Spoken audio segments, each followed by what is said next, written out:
और आज हमारे देश के लोगों को चाहिए कि वो सड़कों पे उतरे, बृजमोहन का, बृजभूषण का जो उसके खिलाफ मोर्चे खोलें, गली गली में यूपी में उसके दरवाजों के बाद प्रदर्शन होने चाहिए। ये किसानों का प्रदर्शन जो गली गली नजर आया था, ऐसी ये पहलवानों का प्रदर्शन गली गली नजर आना करना। कोई भी मुद्दा हिंदुस्तान के अंदर हो वो एक ही बार खड़ा होता है और एक ही बार उसके अंदर अगर सुनवाई हो गई तो हो गई। अगर आज हमारी यहाँ से बहन बेटियाँ उठ गई, आज हमारे यहाँ से जो किसानों के साथ पहलवान बैठे ये उठ गए, तो दोबारा ये आंदोलन खड़ा नहीं हो पाएगा और दोबारा इसको समर्थन नहीं मिलेगा, क्योंकि लोग बोलेंगे ये तो घड़ी घड़ी नाटक। कभी वेंटिलेटर के ऊपर कोमा में गए पेशेंट देखे हैं? कोमा में गए पेशेंट क्या होते हैं? वो जिंदा तो हैं पर जिंदा नहीं भी हैं। वो कब खड़े होंगे हमें पता नहीं। तो आज हिंदुस्तान की कमेटियां भी वेंटिलेटर पे लेटी हुई, वही आप समझो वेंटिलेटर पे लेटी हुई हिंदुस्तान की कमेटियां बिल्कुल उस कोमा में गए पेशेंट की तरह हैं। वो कब जांच करेंगी, कब खड़ी होंगी, कब बदलाव होगा, कब गिरफ्तारी होगी, हम कुछ नहीं कह सकते। ठंडे बक्से में डाल दी जाती है। एट द एंड ये मुद्दा है। देश की सच्चाई सच छुपने नहीं देंगे।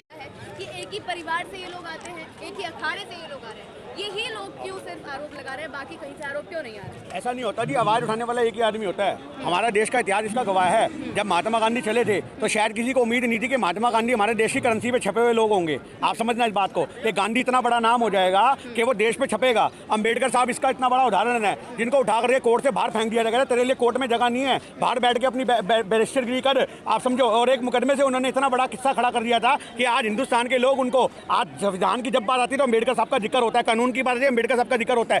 एक आदमी चाहिए होता है आवाज उठाने वाला, भीड़ तो अपने आप खड़ी हो जाती है। आज आप ये नहीं कह सकते कि 10 बंदे प्लानिंग, उसको प्लानिंग कहते हैं। अगर आप 10 आदमियों को बोलोगे भैया ये हो रहा है, ये हो रहा है, चलेगा चलेगा चलेगा चलेगा, मतलब आप क्या चाहते हो? जिन पहलवानों ने जा करके वहाँ पे कुश्तियों में विदेशों में पटकियां मारी है तो भी तो अकेले गए थे। 10 पहलवान जाके एक बंदे को ढूंढना मार रहे थे। तो जो पहलवान अपने आप में जिगरा रखते हैं तो वो जिगरा सड़कों पर भी नजर आएगा, वो अकेले निकल पड़ेंगे। वो निकले तो भले अकेले, पर ये काफिला देखो आज बड़े बड़े नेताओं को उनके समर्थन में आना पड़ गया। अभी अरविंद केजरीवाल साहब आए हैं, सुबह प्रियंका गांधी जी आई थी, इतने बड़े बड़े नेता उनके समर्थन में आए। यही तो पहलवानों की ताकत है। और सबसे बड़ी बात है, ये पहलवानों की ताकत से बड़ी ये हमारे देश की तिरंगे की ताकत है, क्योंकि उन्होंने तिरंगे को बहुत मजबूत किया है और आज उस तिरंगे को बचाने के लिए ये लड़ाई लड़ी जा रही है। क्योंकि आज अगर ये चीज समझो, आप लॉजिकल बात है, अगर आज हमारे देश की बहन बेटियां कुश्ती में नहीं जाएंगी, अगर हमारे देश के पहलवान अखाड़ों से निकल करके बाहर नहीं जाएंगे, तो तिरंगा जो लहराएगा ओलंपिक के अंदर वो कौन लहराएगा? तो ये सही मायने में तिरंगे को बचाने की लड़ाई है। और अगर आप चाहते हो कि देश का तिरंगा वो युगों युगों तक विदेशियों की धरती पे गड़ा जाए, लहराया जाए, तो उसके लिए इनके समर्थन करने आइए भाई।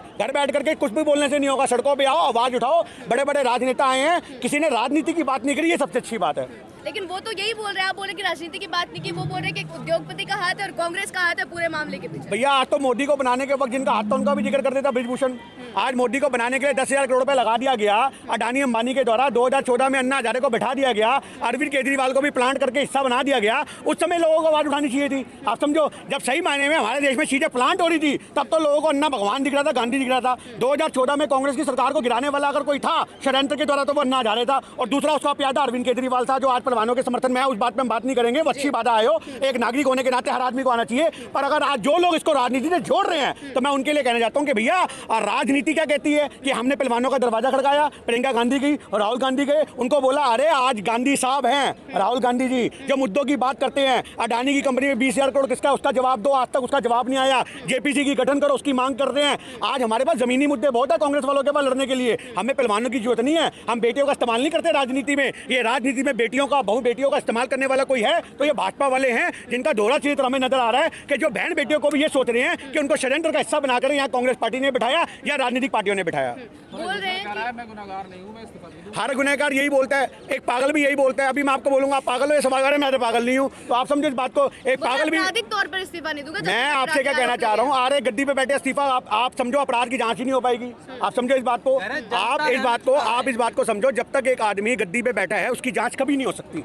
आज दबाव बना देगा पुलिस के ऊपर, आप समझो डीसीपी के तबादले करवा देगा, जो उसकी जांच करने आएगा उसी का तबादला हो जाएगा। जांच कैसे होगी? आप समझो इस बात को। तो आज नहीं ऐसा नहीं होता। कार्यकाल पूरा होने तक किससे खत्म कर दिए जाएंगे, सबूत मिटा दिए जाएंगे। आज सबसे बड़ी बात देखो, आज सही मायने में पोस्को एक्ट के अनुसार ये कब लगता है मैं आपको बता दूं, ये एक्ट लगता है, मैं भारत के लोगों को भी बता दूं, ये पोस्को एक्ट जब लगता है जब 18 साल से छोटी बच्ची के साथ कोई दुराचार होता है, उसके गुप्त अंगों के साथ छेड़छाड़ होती है, तब ये मुद्दा लगता है। और इसमें एक बलात्कार से भी बड़ी सजा 10 साल की और आजीवन कारावास की सजा होती है। तो आज सही मायने में उसी घंटे उसी क्षण बंदे को उठा लिया जाता है। पर आज हमारी दिल्ली पुलिस कहीं ना कहीं हमें लाचार नजर आ रही है। तो ये प्रेशर ही तो है, और इस प्रेशर को हटाने के लिए FIR तो भैया आप पे करा दें, आप उसी समय उठ जाओगे, आप समझो। पर आज वो लोग नहीं उठ पा रहे। क्यों नहीं उठ पा रहे? क्योंकि वो ताकतवर लोग हैं। पुलिस हो जाए, महकमे हो जाए, कोर्ट हो जाए, कचहरियाँ हो जाए, उन पर दबाव बनाने उन्हें बहुत अच्छे से आते हैं। पर आज हमारे देश के लोगों को चाहिए कि वो सड़कों पे उतरे, ब्रिजमोहन का, ब्रिजभूषण का, जो उसके खिलाफ मोर्चे खोलें, गली गली में, यूपी में उसके दरवाजों के बाद प्रदर्शन होने चाहिए। ये किसानों का प्रदर्शन जो गली गली नजर आया था, ऐसे ही पहलवानों का प्रदर्शन गली गली नजर आना चाहिए। जब तक आप गली गली प्रदर्शन को नहीं पहुंचाओगे तब तक आवाज मजबूत नहीं होगी। ये आज FIR सुप्रीम कोर्ट के माध्यम से हुई है। आप समझो सरकार तो उस चीज के लिए भी राजी नहीं थी, तो आज ये सुप्रीम कोर्ट कहीं जरा मासा बचा कुचा है हमारे देश में, जहां से हम उम्मीद कर सकते हैं, वरना बाकी छोटे मोटे कोर्टों के फैसले तो हमें कहीं समझ में भी नहीं आते। उन्होंने बोला कि विनेश फोगाट की वजह से मैं सांसद नहीं बनाऊं, जनता के प्यार की वजह से 6-6 बार सांसद बनाऊं। देखिए, जनता के प्यार से बने हैं या बंदूक की नोक पे बने हैं या वो षड्यंत्र का हिस्सा बन के बने हैं या लोग उनको सही में प्यार करते हैं, ये तो जमीनी सर्वे का मुद्दा है। जब आप उनकी लोकसभा संसदीय क्षेत्र में जाओगे, आप वहाँ की जनता से पूछोगे तो वो आपको बताएंगे कि उनके मन में क्या था, उन्होंने वोट क्यों दिया। वो एक अलग बात है, क्योंकि आज भाजपा के तो कई लोगों को चेहरे भी नहीं पता। आज लोगों ने तो मोदी के नाम पे मोहर मार दी। आप समझो इस बात को, उसी में चोर उचक्के सबकी पहिया नैया पार लग गई। ऐसी दिल्ली के अंदर केजरीवाल जो है, आप समझो इस बात को, ऐसी दिल्ली में जो केजरीवाल है, केजरीवाल के चेहरे के ऊपर मोहर लगती चली गई, कोई उठाई गिरोह को भी इन्होंने बना दिया। तो आप ये नहीं कह सकते कि एक अगर सांसद अपने सांसद बने तो वो अपने दम पे बने। ये जमीनी सर्वे का मुद्दा है, इस बारे में हम कुछ नहीं कह सकते। बोले कि बार बार पहलवान अपनी मांग बदल रहे हैं। पहले उन्होंने बोला था कि FIR हो जाएगी तो उठ जाएंगे, अब बोल रहे कि इस्तीफा और गिरफ्तारी की हाँ, मांग तो वो कर रहे हैं। यही तो मुद्दा था कि FIR का मतलब ये था कि भैया जांच होगी, FIR होगी, बंदे को पकड़ा जाएगा। मुद्दा तो यही है। आप अगर एक मान लीजिए कि आप FIR कर देते हो, उसके बाद अरेस्ट नहीं करते हो, तो हमारा मुद्दा तो दब गया। आज आप किसानों के मुद्दे को देख लो, 1.5 साल तक लगातार किसान बैठे रहे, उन्हें एक लॉलीपॉप दे दिया बाद में, जिसको बहुत सारे किसान नेताओं ने भी समर्थन दिया। हम लोग बेवकूफ बन गए उसके अंदर, 1.5 साल तक किसानों के समर्थन में खड़े रहे, और वो आज लॉलीपॉप ये देखने को मिल रहा है कि MSP की गारंटी अब तक नहीं मिली। और पंजाब में आए दिन हमारे पहलवान बैठे होते हैं, आप समझो पहलवान कह रहे हो, किसान बैठे होते धरती के ऊपर, आए दिन वहाँ पे आंदोलन चल रहे हैं, पर आज वो हाईलाइट नहीं हो रहे, उनको दबा दिया गया। देखिए, एक बात याद रखना, कोई भी मुद्दा हिंदुस्तान के अंदर हो, वो एक ही बार खड़ा होता है, और एक ही बार उसके अंदर अगर सुनवाई हो गई तो हो गई। अगर आज हमारी यहाँ से बहन बेटियां उठ गई, आज हमारे यहाँ से जो किसानों के साथ पहलवान बैठे ये उठ गए, तो दोबारा ये आंदोलन खड़ा नहीं हो पाएगा और दोबारा इसको समर्थन नहीं मिलेगा, क्योंकि लोग बोलेंगे ये तो घड़ी घड़ी नाटक करते हैं। पर आज ये सच्चाई है कि अगर हमारे ऊपर ये तोहमत नहीं चाहिए कि हम नाटक करते हैं, हम सही मायने में मुद्दे के खड़े हैं, तो आज उसकी जांच हो, उसका इस्तीफा हो, उसकी गिरफ्तारी हो, और उसके बाद हम चले जाएंगे। आप उसको अरेस्ट तो करो, आप उसके इस्तीफे तो करवाओ। आप एक बंदे को पावर में बिठा करके, आप समझो इस बात को, आप एक बंदे की बंदूक लटका दी आपने AK-47, और उसके बाद बोल रहे हो अरे तुझे कुछ नहीं कहेगा, जा भिड़ तो सही, कुछ नहीं कहेगा। अरे AK-47 है भैया, 2 मिनट में चला दी तो 50 निपटा देगा। तो आप समझो, जब तक एक बंदा पावर में बैठा है, कोई पुलिस वाला हिम्मत ही नहीं करेगा। जो पुलिस वाला कहेगा सर आपको अरेस्ट करने आए हैं, कहाँ पे है, क्या नाम है, ये तंबा, चल तेरा तबादला, आप क्या कर लोगे? सुनवाई नहीं होगी। आप समझो ना इस बात को। कमेटी में विश्वास के लिए बोल रहे हैं। कमेटी पे काहे का विश्वास करना? किसानों वाली कमेटी आए दिन बदल गई थी। आप समझो इस बात को। कमेटी क्या होती है? कमेटी एक मैं अपना पर्सनल मानता हूँ, और राजनीतिक अगर मैं आदमी हूँ तो मैं कहूँगा नहीं, कमेटी होनी चाहिए, जांच होनी चाहिए। पर अगर आप मेरे को भारतीय की तरह सुनो, आप हटा दो कि मैं कांग्रेस से हूँ, आप हटा दो कि मैं राजनीतिक हूँ, पर अगर आप मेरे को नॉर्मल सुनो तो ये कमेटियाँ बहुत बड़ी लॉलीपॉप होती हैं। आप समझो इस बात को। ये एक ऐसी लॉलीपॉप होती हैं कि एक आदमी को आश्वासन तो होता है। आप समझना, आपने कभी वेंटिलेटर के ऊपर कोमा में गए पेशेंट देखे हैं?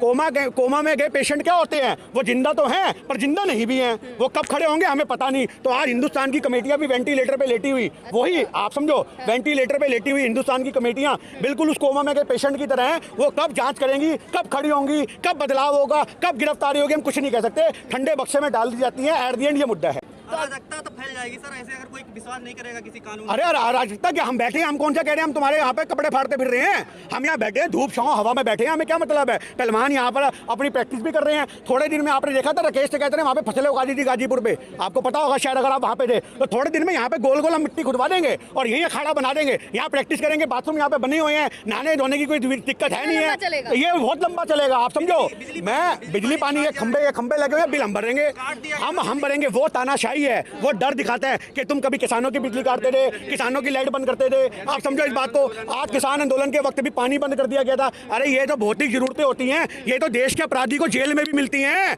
तुम तो मोदी सरकार जेल से बुरा हाल बना दोगे।